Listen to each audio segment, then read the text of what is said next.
కానీ ఈరోజు నువ్వు ఇంతగా కొన్ని ప్రతికూలతలకు భయపడుతున్నావు, బాగా ఆలోచిస్తున్నావు, కృంగిపోతున్నావు, పదే పదే పదే పదే తలంచుకొని ఇబ్బంది పడుతున్నావు అంటే నువ్వు ఇంకా నమ్మిక లేక ఉన్నావని నేను అనాల్సి వస్తుంది అంటున్నాడు ఆయన. దేవునికి స్తోత్రం కలుగును గాక. పెద్దగా చెప్పాలి మీరు. ఏం లేక ఉన్నావు అంటే నువ్వు భయపడటంలో అర్థం లేదని చెప్తున్నాడు ఆయన.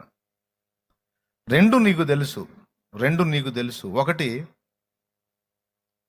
నేను చేసిన కార్యాలు నీకు తెలుసు. రెండు, నీ ధోనిలో నేను ఉన్నానని కూడా నీకు తెలుసు. నేను నీకు తోడుగా ఉన్నానని నీకు తెలుసు, నీతోనే ఉన్నానని నీకు తెలుసు.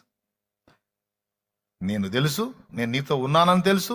నా శక్తి, ప్రేమ, జ్ఞానం మూడు తెలుసు నీకు. తెలిసి కూడా మరి నువ్వు కలవరపడటంలో అర్థం లేదు కదా. అందుకే పాయింట్అవుట్ చేయాల్సి వచ్చింది వాళ్ళని. లేకపోతే అంతవరకు గద్దించి ఊరుకునేవాడు, సైలెంట్